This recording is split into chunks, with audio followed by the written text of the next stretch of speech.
Hello again. We're back. I heard of some trouble. Bienvenue à nouveau. J'ai cru comprendre que beaucoup de personnes avaient eu quelques problèmes avec leur connexion, mais nous sommes néanmoins heureux d'avoir pu rétablir les connexions et de poursuivre ce débat. Donc, nous nous sommes penchés sur les communautés transformatrices, sur les politiques transformatrices également. Entamons, si vous le voulez bien, le volet suivant, à savoir des systèmes de santé source de transformation aussi. Et nous allons avoir une animation qui sera faite par Carlos, qui nous vient d'Espagne.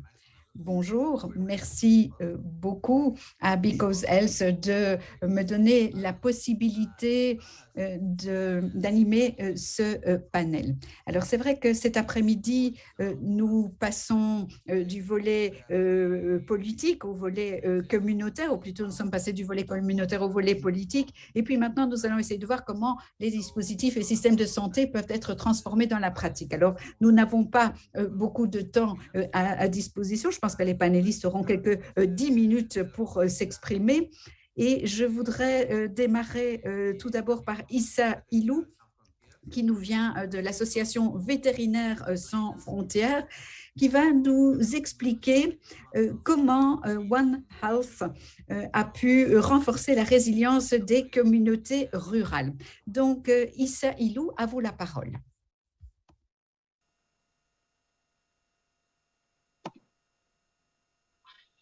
Merci pour m'avoir donné la parole.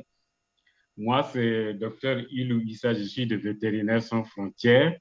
Je voulais partager avec vous l'expérience de l'opérationnalisation du projet One Health au Niger, dans le département de Ingal et dans le département de Tillabéri. Cette expérience était mise dans le cadre du projet du programme de renforcement des communautés des services de santé humaine et animale dans la gestion des risques sanitaires liés aux crises et catastrophes au Niger. Donc, l'image vous donne déjà ce que le projet veut dire en termes de One Health. Donc, vous voyez l'environnement dans lequel les populations vivent au cours, soit dans Sakwara, au niveau du fleuve Niger, soit à Ingal, à la porte du désert, dans des zones marécageuses. Alors, cette expérience rentre dans le cadre d'un programme financé par la coopération belge d'un montant de 2 915 000 euros, avec pour groupe cible les populations affectées des deux zones dont j'avais parlé, et 3 domaines d'activité ont été définis: la santé humaine et animale, la prévention et gestion des risques de catastrophes, ainsi que le renforcement des communautés. Cette expérience était menée, comme vous voyez sur la carte, ici à Ingal, au niveau de la zone d'Agadez, à la porte du Sahara, et dans la région de Tillabéri, à Sakwara, au niveau du fleuve Niger. Donc, ce projet a été mis en œuvre par un consortium Médecins du Monde Belgique et Vétérinaires sans frontières Belgique. Pardonnez ça, s'il vous plaît. Vous pouvez agrandir l'écran parce que... Comme ça va? Ah ouais, parfait. Merci. Voilà. Donc, ce projet a été intervenu dans le cadre de récurrence des chocs climatiques, notamment la sécheresse et les inondations, puisque c'est des zones qui sont particulièrement vulnérables, puisqu'il y a des risques d'épidémie. Et il y avait des facteurs d'insécurité qui prévalaient en ce moment. Et donc, les populations vivaient dans des écosystèmes perturbés. Et qu'en 2016, il y a eu exacerbation de cette crise avec la crise pastorale de 2016, doublée par une crise alimentaire. Ce qui fait que les deux ONG Médecins du Monde et VSF ont mis en commun leurs compétences pour pouvoir opérationnaliser la mise en œuvre du concept One Health. Cette fois-ci, ce n'est pas juste pour régler les gestions des risques sanitaires causés par la crise, mais c'est centré sur la prévention des risques sanitaires et environnementaux. Voilà le contexte dans lequel le projet devait intervenir. Alors, dans ces consortiums, Vétérinaires sans frontières avait pour rôle le renforcement des capacités d'analyse des communautés par rapport aux crises et chocs. Il y a aussi la sensibilisation des éleveurs sur les risques sanitaires, les zoonoses, les sécheresses, etc. Mais également, il faut soutenir le relèvement des communautés à travers l'amélioration de leurs conditions d'achat. Mais en même temps, il faut mettre en œuvre un accès, il faut améliorer l'accès des services de santé animale de proximité ainsi que des qualités. Et de l'autre côté, Médecins du Monde s'occupent de la santé humaine. Et donc, les approches terrain a été la mise en place du système de santé animale et humaine résilient aux risques de catastrophes, mais également il s'agit d'opérationnaliser à travers la mise en commun le concept du One Health, tout en favorisant la concertation et la coordination des acteurs pour que cette approche One Health soit suffisamment implantée. Et là, vous voyez les images de quelques activités menées, les cash transferts à droite, en haut à droite, à gauche. En haut à droite, ça, c'est la mise en place, l'opérationnalisation du SCAPRI, c'est-à-dire les mécanismes communautaires d'alerte précoce et de réponse aux urgences. En bas, vous avez les systèmes de santé animale de proximité qui est opérationnel. Et tout en bas à droite, vous avez la récheptélisation qui consistait à redoter les populations vulnérables de leurs moyens d'existence.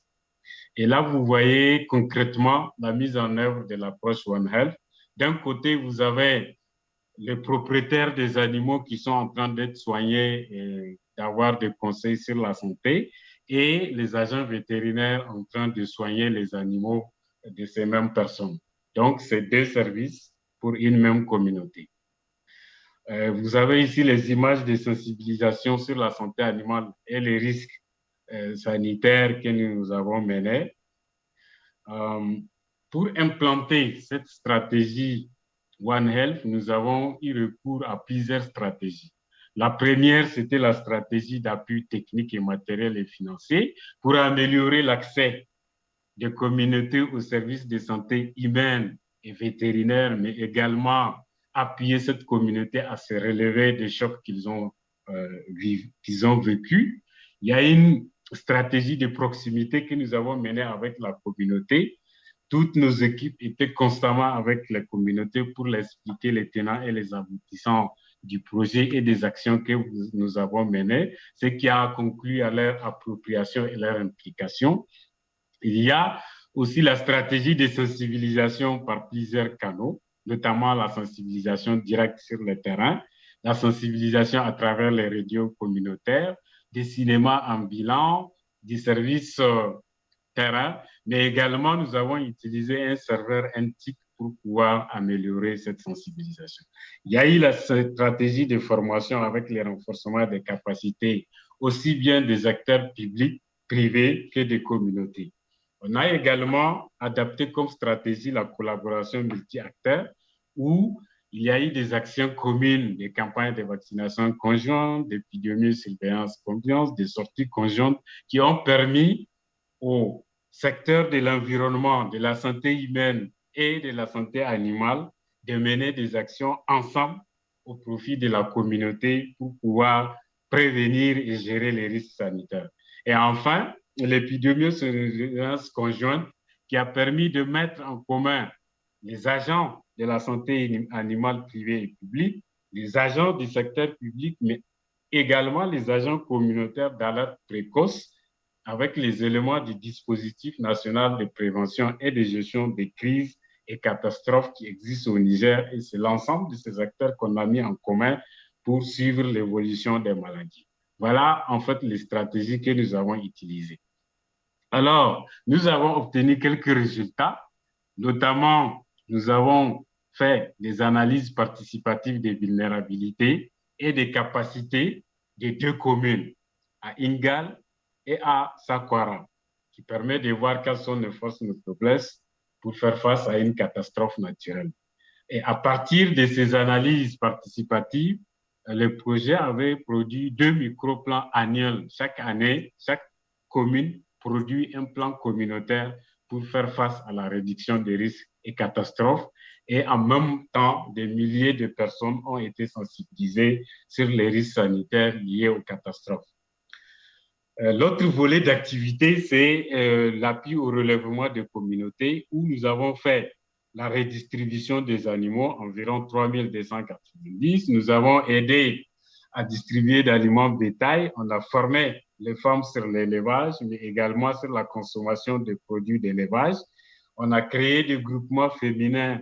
On les a dotés des moyens pour pouvoir entamer des activités génératrices de revenus.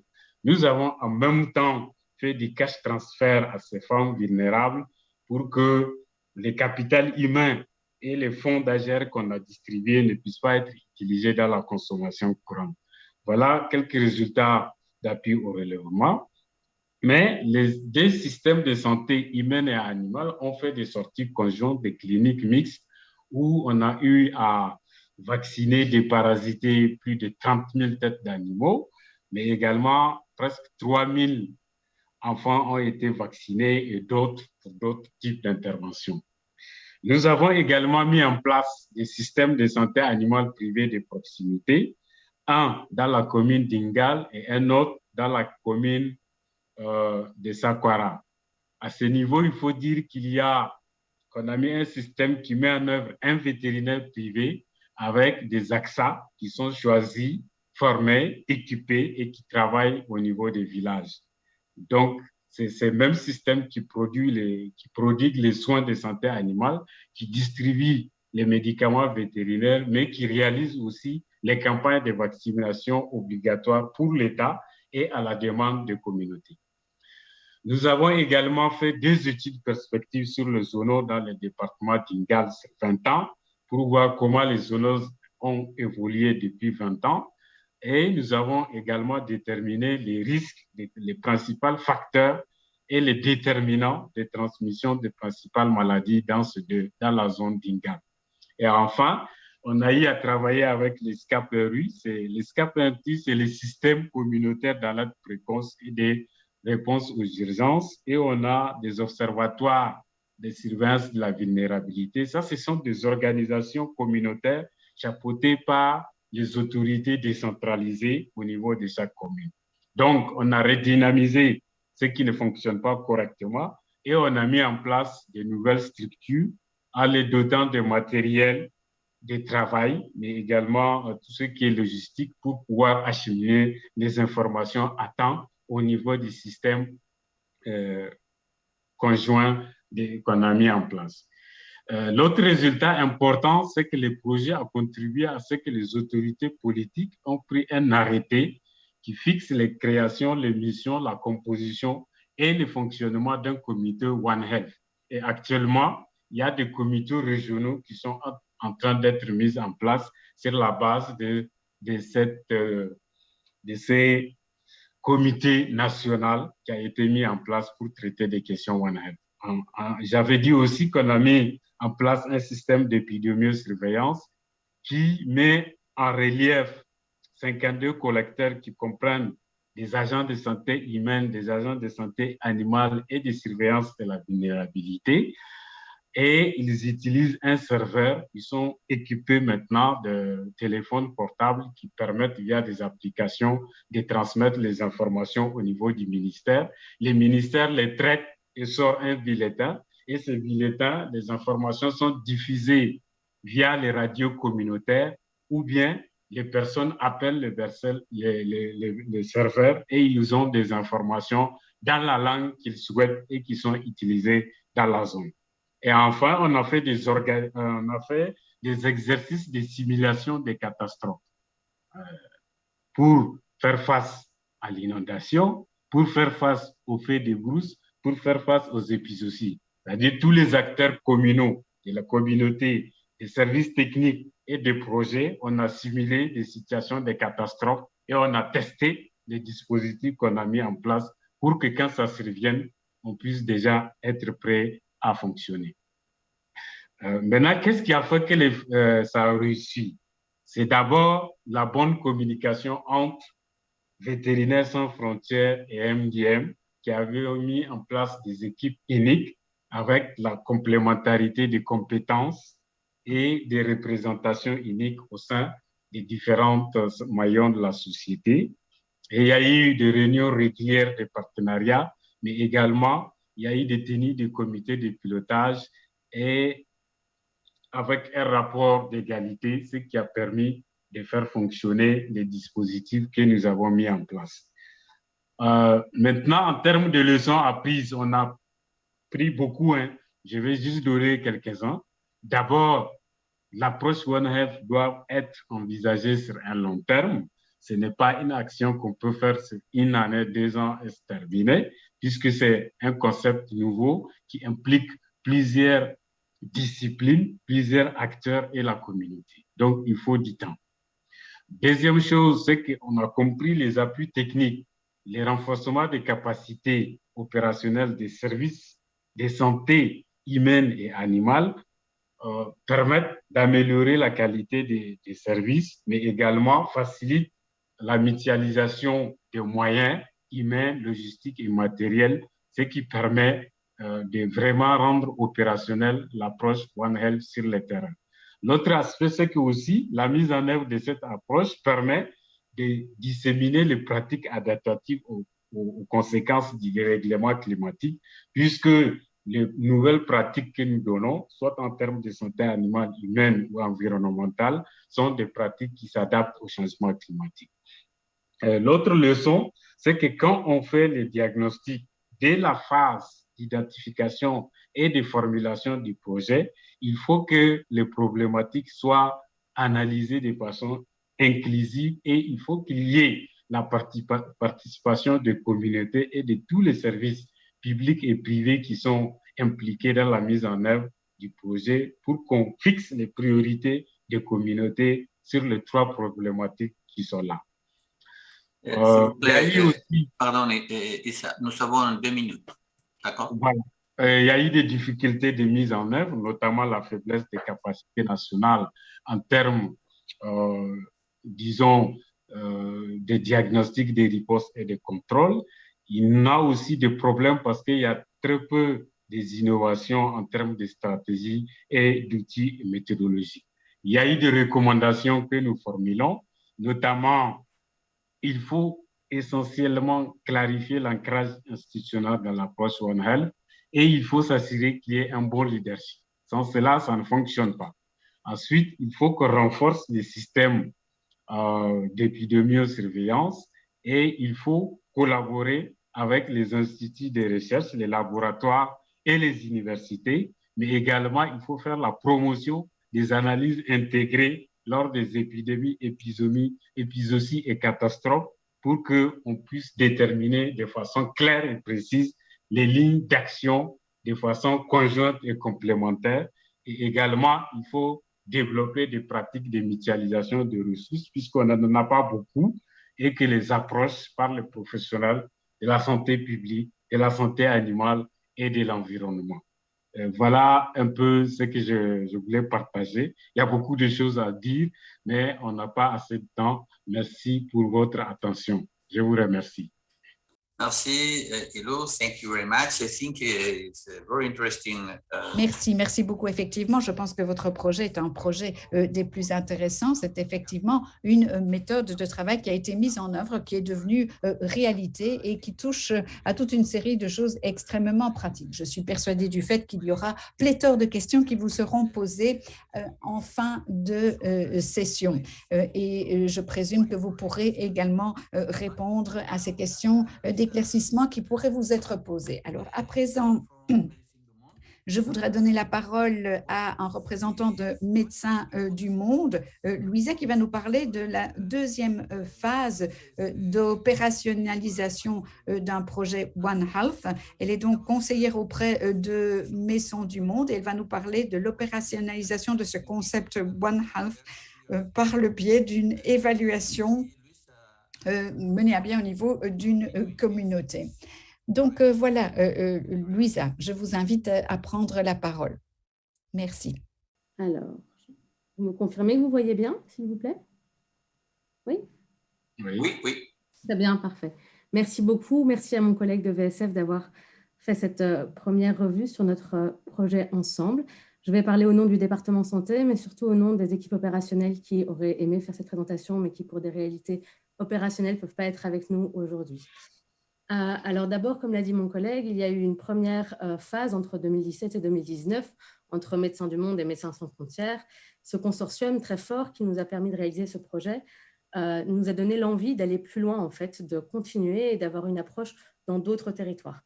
C'était une grande première que 2 ONG au Niger s'associent pour avoir plutôt une attitude préventive face aux risques et non une attitude de réponse. Et donc, c'est vraiment ce partenariat et ce consortium qu'on a voulu consolider et qu'on a voulu transférer dans d'autres contextes. Je vais essayer de vous expliquer comment est-ce qu'on a conçu ce transfert et pourquoi est-ce qu'on s'est rattaché à ce concept One Health. Comme l'a dit mon collègue, le concept One Health, c'est un concept qui travaille sur la synergie des 3 domaines. Et donc, c'est vraiment important d'envisager les activités comme étant synergiques et pas juste des collaborations parallèles. C'est en voyant cette synergie qu'on permet de répondre de façon inclusive aux problèmes et de trouver des solutions durables sur le long terme. Cette réussite de projet au Niger a permis à Médecins du Monde d'inclure One Health dans ses thématiques prioritaires d'intervention et donc d'en faire vraiment un métier cœur au sein de notre démarche. Alors, l'expansion de l'approche va passer par la diversification. Donc, d'une part, au Niger, on quitte les 2 premières régions, Tillabéri et Ngalé, pour aller vers Ader-Dissinat. Et en RDC, on a choisi de travailler sur le parc national de Kaouzi-Biega, la partie du Sud Kivu, parce que c'est un parc national qui s'étend sur 3 parties. La RDC est un pays immense, comme vous le savez, et donc nous nous concentrerons sur la partie du Sud Kivu. Ce sont 2 régions à fort potentiel One Health. Comme mon collègue vous a bien présenté le Niger, j'ai pris la décision de vous présenter plutôt la RDC, histoire de changer un peu, de voyager, mais surtout de vous permettre de rencontrer une région très complexe et que je l'espère intéressante pour vous. Alors, comment est-ce qu'on s'est intéressé à cette région, à ces régions? On a eu 2 démarches complémentaires. D'abord, une consultation communautaire menée de façon conjointe avec VSF et le soutien d'un consultant externe. Et au niveau du siège et des coordinations, on a eu un atelier d'intelligence collective qui a permis de voir l'émergence d'une TOC, donc d'une théorie du changement, qui permet une vision sur 10 ans du changement escompté dans un système complexe. Ça permet de voir comment notre activité ou comment le chemin d'activité que nous souhaitons mettre en place va s'intégrer dans un changement sociétal beaucoup plus global. Donc, ces 2 processus ensemble nous donnent une vision, nous espérons, le plus réaliste possible des enjeux One Health que je vais essayer de vous expliquer. Alors, avant tout, un premier élément plutôt historique et social sur la région du parc. Donc, il faut savoir que depuis les années 70, les peuples autochtones ont été expulsés de leurs terres sans compensation, ce qui les a coupés de leurs moyens de revenus traditionnels. Ça a été un élément fort dans l'histoire de ce parc et c'est un peu là qu'ont commencé un certain nombre de problèmes. Bien qu'en 2014, l'État congolais se soit engagé à rendre justice à ces peuples en leur soit restituant des terres ou en leur donnant d'autres terres. Actuellement, il n'y a encore pas de traduction concrète de cet engagement. À la suite, en fait, de cette expropriation, une pression très, très forte existe sur les ressources naturelles de ce parc, surtout les ressources forestières, parce que ces parcelles de terre sont utilisées pour créer du charbon de bois pour la nourriture, pour pouvoir se nourrir ou se chauffer. Il faut savoir que ce charbon de bois est essentiellement vendu à Bukavu, qui est la plus grande ville du Sud Kivu, et qui est une ville qui est immense. C'est donc des ménages, c'est beaucoup de ménages qui vont consommer du charbon de bois, ce qui fait environ un demi-arbre par ménage par mois. Donc la pression sur les revenus forestiers de la zone est énorme. La destruction de cette forêt va augmenter une promiscuité entre les animaux sauvages et les animaux des agglomérations, ou en tout cas les gens des agglomérations. Ça va permettre la prolifération des ravageurs de cultures comme les rats et les babouins et réduire la production agricole, le rendement agricole de presque 40% d'après certaines études. Qu'est-ce que ça va avoir comme impact sur les gens? C'est que ça va les obliger à mettre en place des systèmes de surveillance de leur production agricole qui sont très souvent chronophages et qui vont être assignés aux enfants, et donc ça aura comme impact une réduction de la scolarité. Donc ici, avec cette première vision, j'essaie de vous montrer comment les éléments sont liés les uns aux autres, c'est-à-dire qu'il n'y a pas qu'une question environnementale, c'est que la question environnementale va avoir un impact social qui, vous allez le voir, va avoir un impact sur la santé. Alors, au niveau de la santé humaine et animale, il y a un énorme impact au niveau des zoonoses, puisqu'elles sont très présentes. Il y a peu d'études de surveillance épidémiologique, mais quand elles sont là, quand elles existent, elles montrent que généralement, en moyenne, une personne sur 2 par ménage est porteuse du ténia. On a aussi une prévalence très importante de filariose. Il y a très peu aussi d'évaluation des antibiorésistances, mais celles qui existent montrent une résistance augmentée au niveau de différents pathogènes et une résistance à la pénicilline. Les études montrent que les connaissances des éleveurs en matière d'antibiotiques sont faibles et que la plupart ne respectent pas ou la posologie ou la durée du traitement, le tout ayant un impact sur, à nouveau, augmenter les risques de résistance à ces molécules. Enfin, comme je l'ai dit, il y a une population qui est en très grande précarité et cette précarité les pousse à recourir au braconnage et à la pêche illégale dans le parc. Qu'est-ce que ça entraîne? À nouveau, une escalade au niveau des conflits sociaux et des tensions intercommunautaires. On a malheureusement assisté au décès de certaines personnes dans ce contexte-là. Alors, tout ça est un contexte fort compliqué, comme vous le voyez, en discutant avec les professionnels de la santé, en discutant avec les communautés, on se rend bien compte qu'il y a un enjeu à la fois au niveau des maladies infectieuses, comme je vous l'ai expliqué, mais aussi avec un facteur de précarité. Et comme on le sait, la précarité est un des déterminants les plus importants de la santé humaine. Ainsi, on comprend que pour diminuer les risques de façon efficace et de manière durable, il est vraiment important de travailler à l'interface de ces domaines et de proposer des solutions innovantes. Les professionnels de santé rencontrés lors de l'évaluation des besoins nous ont surtout fait remonter une méconnaissance des zoonoses, une faible résilience des structures de santé face aux épidémies et aux catastrophes. Il y a aussi un problème d'accès à l'eau et aux structures d'assainissement et enfin une insuffisance des structures construites pour être équipées selon les normes. Comme je vous l'ai dit, par exemple, il existe très peu d'études sur l'antibiorésistance, mais simplement parce qu'il est quasi impossible au Sud Kivu, dans les zones reculées, de faire une hémoculture.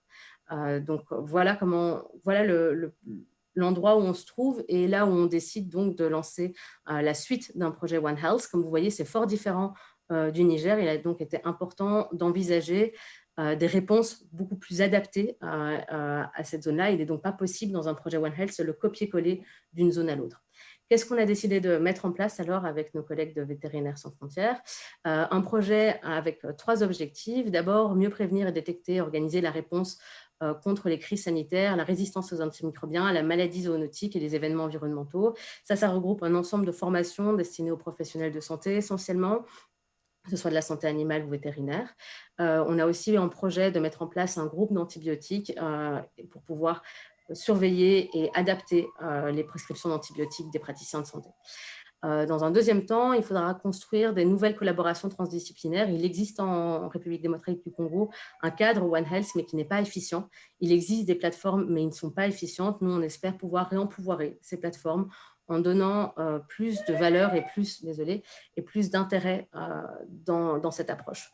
Enfin, il y a une vraie force du projet Niger, c'était la mobilisation communautaire. C'est quelque chose qu'on souhaite garder en RDC et donc de vraiment s'appuyer sur les communautés comme élément de changement. Vous l'avez vu, on s'est appuyé sur les communautés pour le diagnostic et il s'agit évidemment de s'appuyer pour elles au moment de l'opérationnalisation.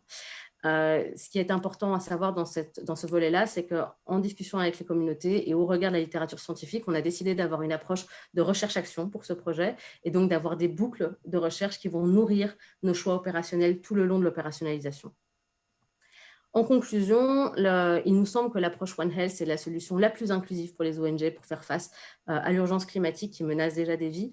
On ne voit pas comment on peut adresser une situation aussi complexe autrement qu'en ayant l'ensemble des 3 dimensions en tête.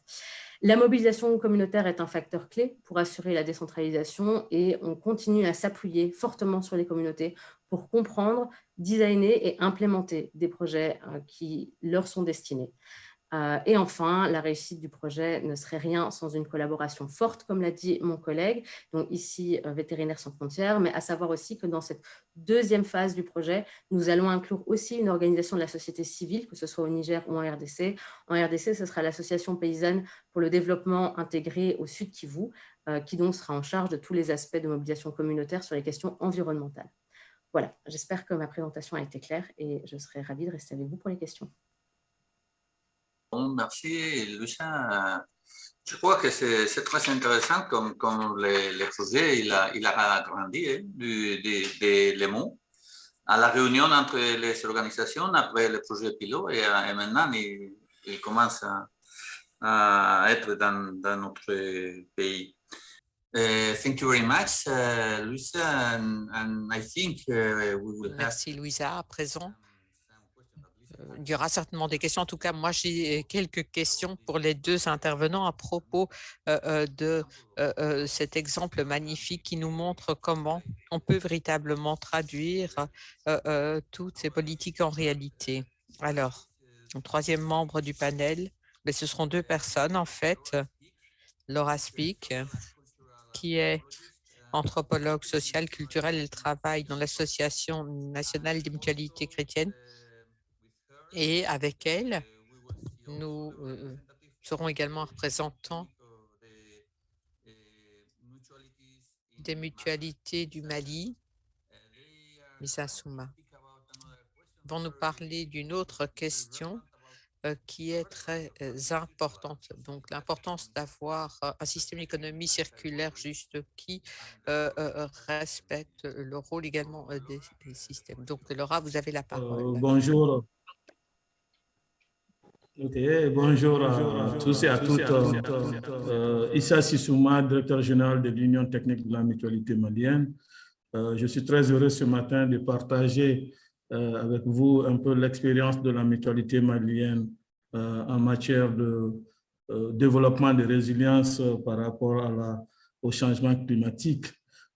C'est vrai, le mouvement mutualiste au Mali, depuis un certain nombre d'années, est l'avant-garde d'un certain nombre de préoccupations en lien avec la santé, parce que nous nous rendons compte que parmi les déterminants de la santé, parmi les déterminants non médicaux, nous avons quand même les aspects liés à l'environnement. Et donc, nous travaillons déjà dans ces cadres-là, notamment dans le cadre de milieux dans lesquels nous travaillons avec les communautés pour coopération internationale des mutuelles chrétiennes en Belgique. Tout d'abord, merci aux organisateurs de cette conférence de nous avoir offert cette possibilité de faire cette présentation. Bon, après presque 2 jours, je ne pense pas que je dois encore expliquer que la santé ne se limite pas qu'aux soins de santé. Et il existe également les déterminants de la santé, comme nous avons mentionné déjà plusieurs fois pendant cette conférence. Et ces déterminants de santé sont souvent appelés les déterminants sociaux, mais ils peuvent aussi également être de nature plus économique ou culturelle. Et ils ont aussi un impact sur la santé des personnes. Donc, par exemple, ça peut être l'éducation, l'environnement, mais aussi l'inclusion sociale, les normes de logement ou, par exemple, un emploi attrayant. Et on constate que le changement climatique a une influence majeure sur ces éléments.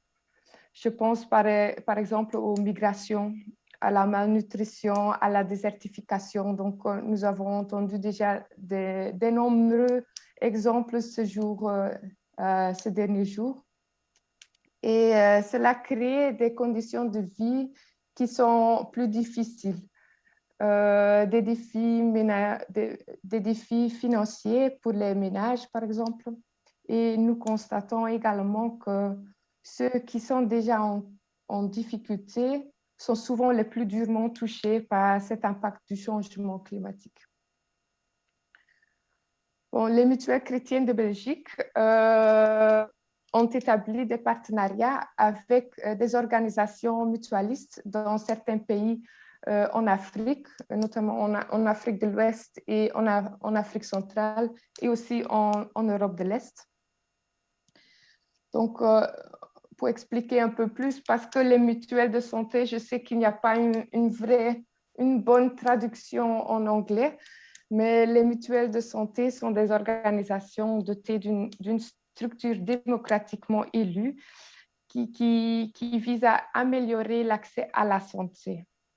Donc, grâce à un système de cotisation et donc de prévoyance, de solidarité et d'entraide entre les membres, ils augmentent l'accessibilité financière à des soins de santé et médicaments de qualité.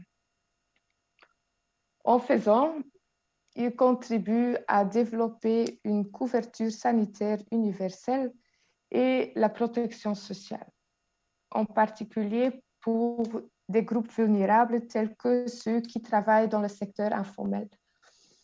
Cette protection sociale garantit une réponse structurée dans des situations de crise.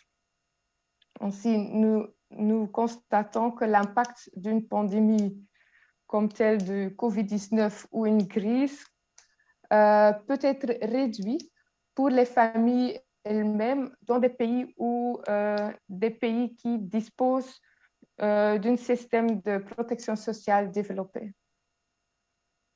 Donc, les mutuelles de santé garantissent ainsi un accès plus facile aux soins de santé, atténuant ainsi l'impact du changement climatique sur la santé des groupes vulnérables. Mais les mutuelles de santé ne travaillent pas seulement sur l'accès à des soins de santé de qualité et abordables. Les organisations mutualistes communautaires sont des organisations des organisations du mouvement social qui reconnaissent l'importance de ce déterminant de la santé. De plus en plus, ils regardent au-delà du secteur des soins de santé. Si nous voulons améliorer la santé publique ou la santé de la population, nous ne pouvons pas nous limiter qu'aux soins de santé. Donc, les organisations mutualistes, ils le font de deux manières. Dans le cadre de leur travail de plaidoyer, ils orientent des décideurs de plus en plus vers une approche de santé dans toutes les politiques. Donc, Health in all policies. Donc, la santé dans toutes les politiques est une façon de faire des politiques, donc policy making, où il y a une collaboration, une coopération entre des secteurs comme le transport, la santé, l'éducation, pour atteindre un objectif commun, à savoir la santé. Et ce travail de plaidoyer des mutuelles de santé se déroule non seulement au niveau national, mais aussi au niveau local. En outre, nous constatons cette conviction de l'importance des déterminants de la santé dans d'autres activités des mutuelles de santé. Par exemple, dans les activités de prévention ou des activités de l'éducation à la santé au sein des communautés même. Et comme déjà mentionné, j'ai le plaisir de donner la parole à Issa Sissouma de l'UTM Mali, c'est l'Union technique de la mutualité malienne, pour qu'il nous explique plus en détail dans le contexte, comment ça se passe dans le contexte du Mali. Comme il n'a pas pu être présent aujourd'hui en personne, nous pouvons donc montrer sa présentation préenregistrée. Bonjour. Bonjour à tous et à toutes. Issa Sissouma, directeur général de l'Union technique de la mutualité malienne.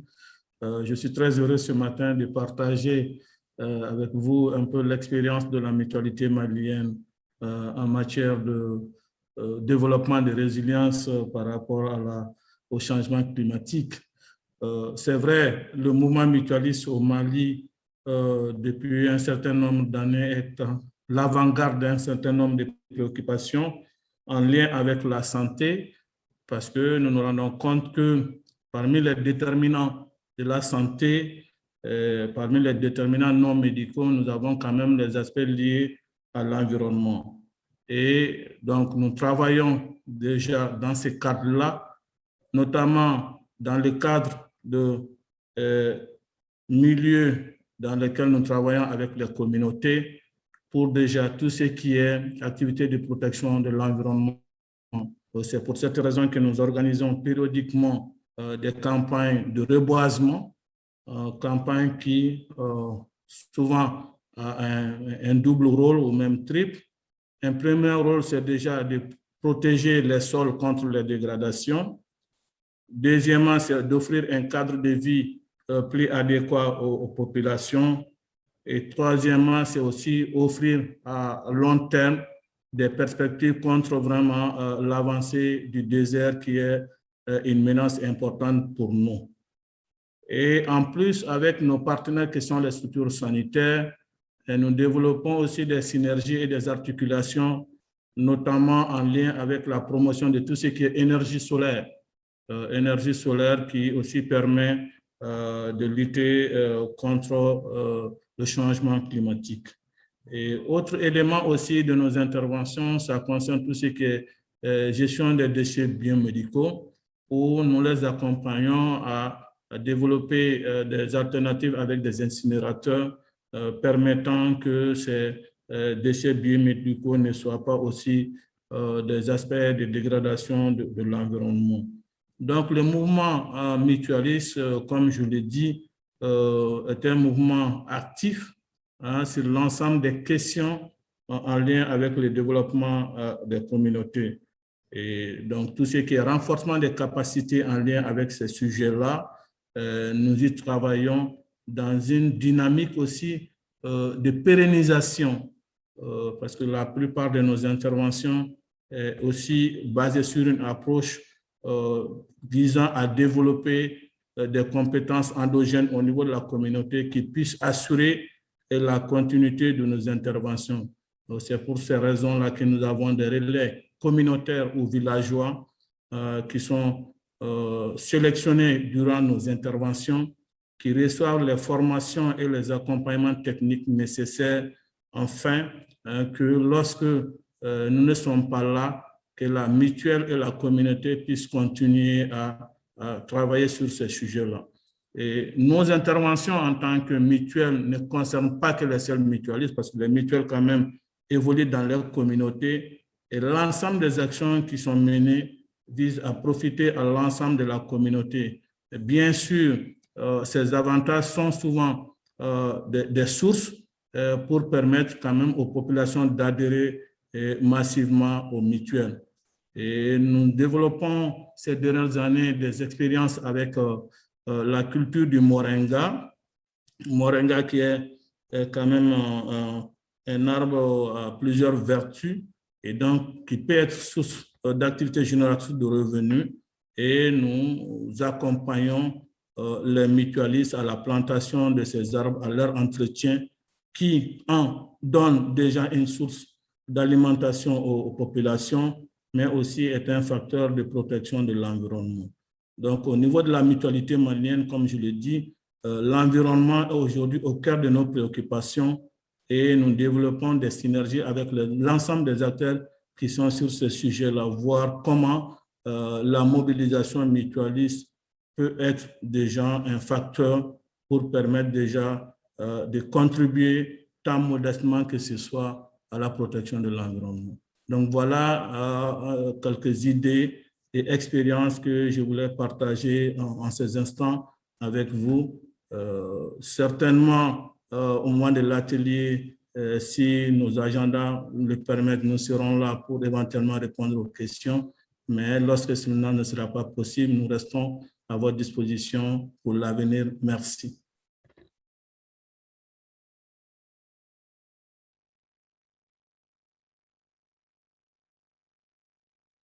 Well, Laura, Merci beaucoup, Laurent. Je crois que vous avez terminé.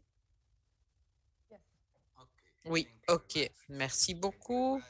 Merci.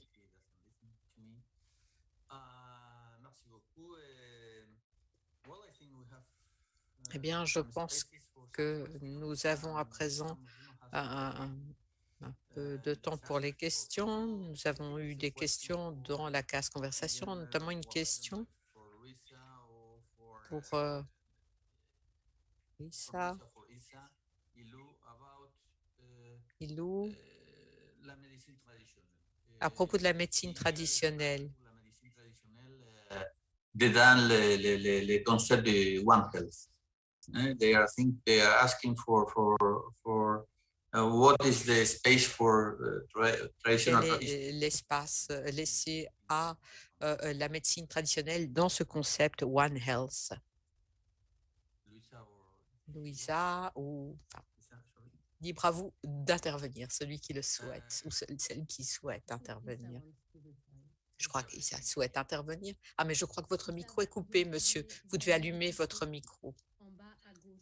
En bas à gauche, apparemment.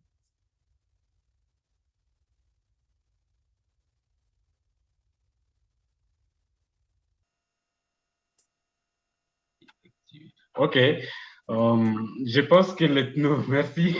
L'ethno-vétérinaire a sa place dans le concept de One Health, puisque de l'expérience que nous avons vécue à Ingal et à Sakwara, il participe beaucoup dans l'identification des maladies, de noms locaux des maladies, mais également de leurs pratiques anciennes qu'on essaie de valoriser avec les connaissances nouvelles des vétérinaires qui sont là.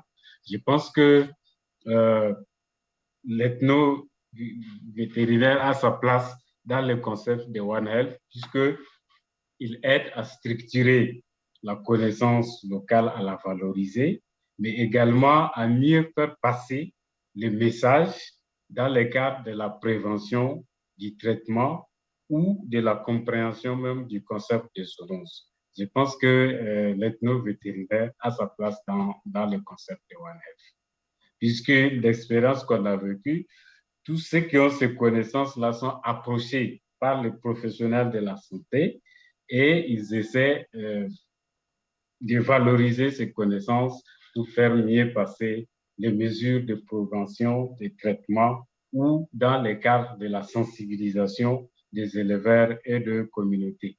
Voilà ce que je pourrais dire par rapport à cette question. Merci beaucoup, Issa. Lucia, vous voulez ajouter quelque chose? Tout à fait, j'irai dans le même sens que mon collègue. Il est évident que si on souhaite ancrer notre approche dans une approche communautaire, il est important que l'on respecte les pratiques communautaires que les gens souhaitent conserver. Très souvent, la médecine traditionnelle est une pratique communautaire que les personnes souhaitent conserver et qui est fort valorisée. Nous nous appuyons du coup sur la structure en place et nous souhaitons valoriser les éléments d'autorité qui marchent déjà. Je rajouterais que de façon générale, la médecine traditionnelle est souvent bien plus respectueuse et compréhensive des synergies qui existent entre les différents écosystèmes, c'est-à-dire l'écosystème de la biosphère, la santé vétérinaire et la santé animale.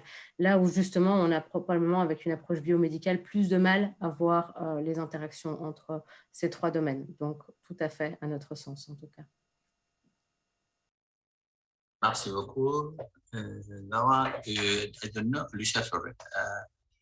I don't know if there is any other question. Je ne sais pas s'il y a, attendez, une autre question. Alors moi, je voudrais poser une question. Alors, par rapport aux mutualités, dans mon expérience, toutes les mutualités ne travaillent pas de la même façon.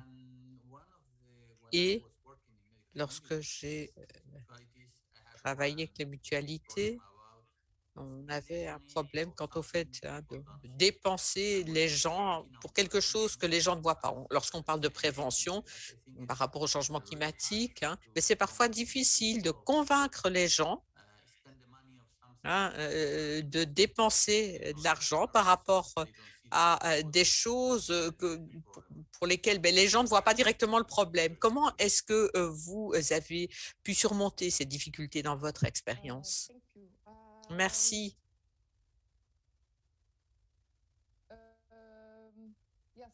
Oui, c'est vrai que c'est toujours difficile de convaincre les personnes de payer à l'avance s'ils n'ont pas le sentiment au moment même que ça va leur rapporter quelque chose. Mais en fait, dans la population, ce n'est pas un problème de payer des contributions à une mutualité. pour des choses qu'ils ne voient pas, parce qu'à un moment donné de votre vie, vous pouvez toujours tomber malade, hein. Si vous vieillissez, ben, à un moment donné, vous aurez quand même besoin de soins médicaux. Si vous êtes très jeune en tant qu'enfant également, vous avez besoin de soins de santé. Donc, c'est un petit peu les mères, ben, elles sont très rapidement, on peut les convaincre de payer à l'avance. Donc, parce que personne ne voudrait avoir un enfant malade qui ne pourrait pas être guéri parce que donc on n'aurait pas donc les moyens de le guérir par manque d'argent à ce moment-là. Dans la plupart des communautés dans lesquelles nous travaillons, nous observons un système de solidarité qui est mis en place. Vous voyez cette notion de prévoyance. Hein, donc le fait de, oui, cette prévoyance, vous avez une espèce de système de loterie dans pas mal de communautés également. Et les gens, finalement, mettent déjà de l'argent de côté et à un moment donné, eh bien, ils vont pouvoir utiliser cet argent qui a été mis de côté. Donc, cette idée, cette prévoyance, le fait de faire quelque chose maintenant, parce que par après, on pourrait en tirer profit, en tirer avantage, ce n'est pas quelque chose qui est tellement rare, c'est quelque chose qui existe dans bon nombre de communautés. Bon, parfois, ben, la difficulté, c'est d'avoir l'argent au moment approprié pour payer au moment où le paiement devrait être effectué, bien sûr, hein. Ça, c'est parfois la chose la plus difficile à obtenir. Oui, je crois que vous avez raison. Bon, c'est vrai que, mais dans mon expérience, c'est vrai que parfois, le monde des mutualités, c'est un monde parfois difficile. Donc, il est bon, en effet, d'avoir cette approche. Je ne sais pas si quelqu'un d'autre, qui nous écoute, souhaite poser une question. Dans ce cas-là, n'hésitez pas à mettre votre question dans la case conversation et nous répondrons à cette question. Nous pouvons, bon, en attendant peut-être une question supplémentaire posée par quelqu'un, je voudrais vous poser une question, Issa et Anissa. Habituellement, lorsqu'on pense à ce type de projet, bon, on a un problème parfois à former des gens dans les zones rurales parce que le problème, c'est qu'après, parfois, ces personnes partent de cet endroit où vous les formez, elles se rendent dans d'autres régions, dans d'autres endroits, ces personnes que vous avez formées. Est-ce que vous avez rencontré ce problème ou comment est-ce que vous avez géré Pouvez-vous traduire un peu la question puisque... Pardon. C'est normalement quand tu es en train de travailler pour plusieurs années, il y a un problème qui, normalement, bon, j'ai vu, je constate quand j'ai travaillé à Medikus Mundi, c'est que quand tu formes les personnels, après ce personnel, surtout dans les rurales areas, normalement, ils sortent à la ville et ils laissent l'endroit quand ils sont formés.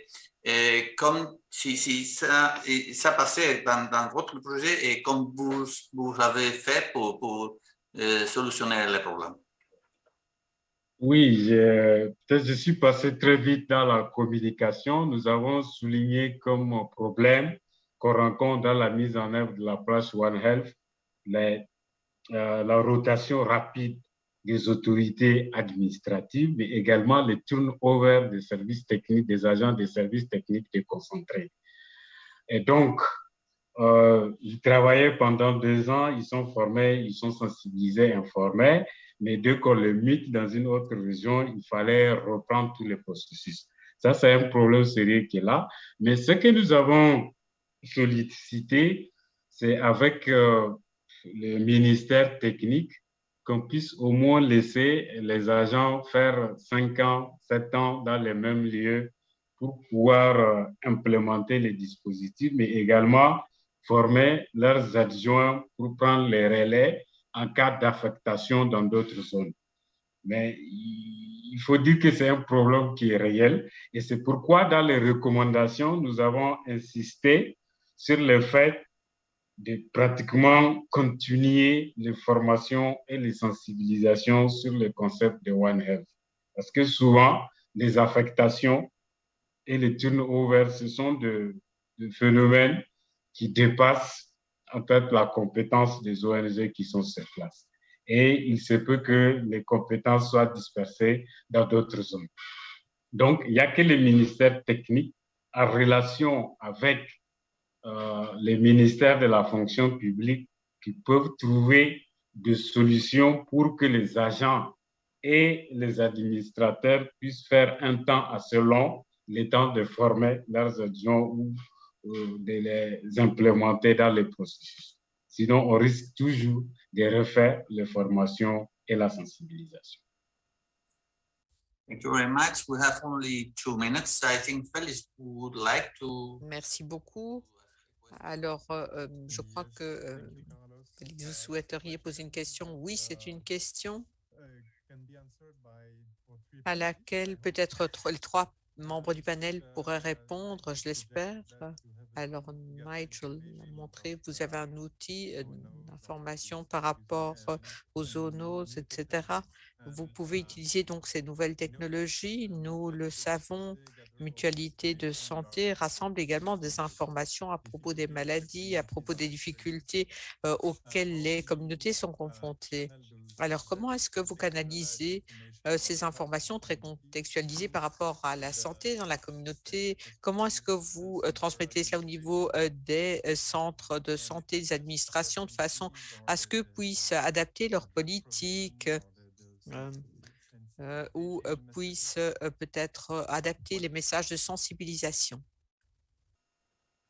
Et si je peux rapidement traduire, le projet de VSF Médecins du Monde au Niger, avec un outil de nouvelles technologies, rassemble pas mal d'informations sur les maladies, les zoonoses, etc.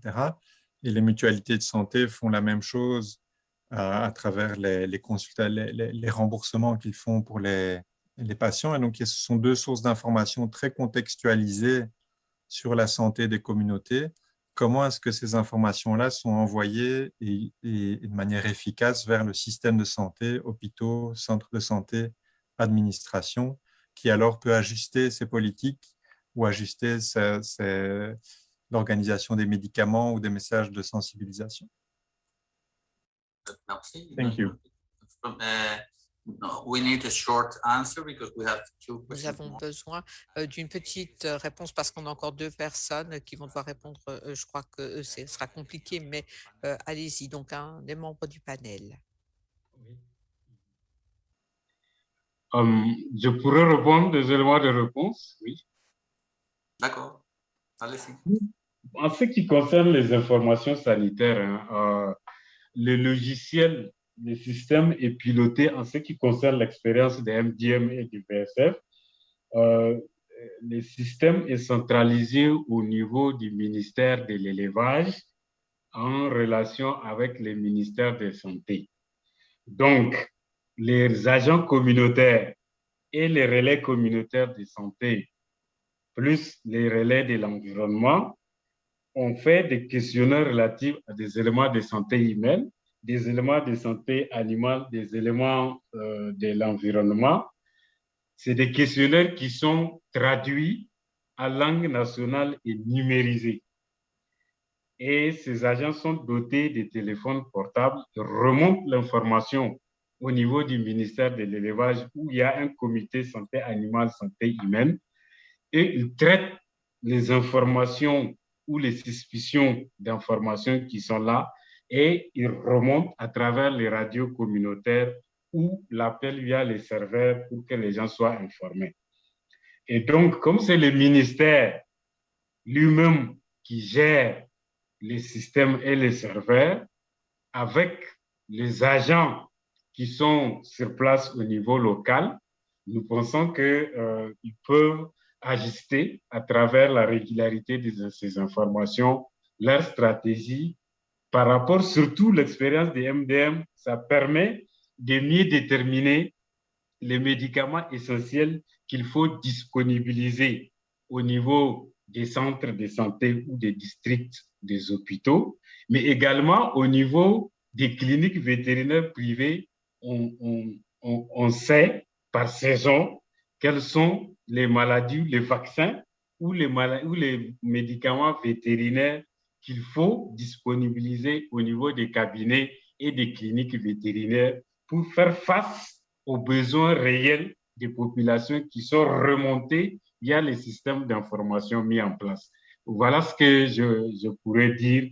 Je ne sais pas pour la mutuelle de santé, puisque ce n'est pas expérimenté aussi au Niger. Merci beaucoup. I don't know, you have 2 or 3 minutes more. Alors, il nous reste 2 ou 3 minutes pour finaliser ces questions. Alors, très brièvement. Il y a une question de Stéphane Basteller. Existe-t-il des mécanismes de financement par le Niger pour les OH, comme les gratuités, et comment est la balance genre dans l'accès aux OS? S'il vous plaît, très courte la répondre. Système de financement. Le mécanisme de financement par le Niger, oui. Tout ce que je sais, c'est qu'on a mis en place des comités One Health qui sont en train de définir leur politique de mobilisation de ressources. Mais je ne sais pas à l'heure actuelle s'il y a un mécanisme ou pas. Je ne sais pas si MDM est au courant de quelque chose ou bien...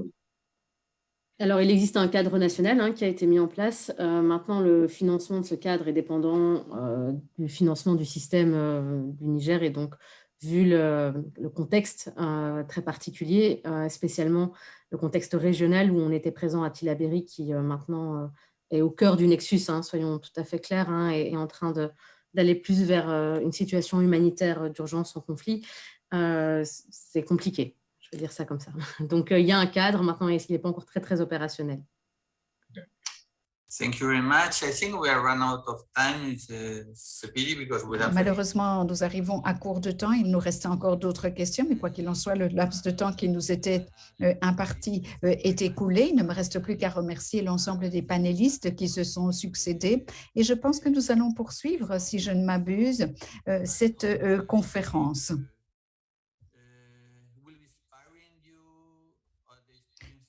Nous espérons vous avoir inspiré grâce aux expériences qui viennent de vous être présentées. Oui, effectivement, c'était une véritable source d'inspiration. Merci beaucoup, Carlos. Merci, Louisa. Merci, Issa. Et merci alors également pour leurs brillantes interventions.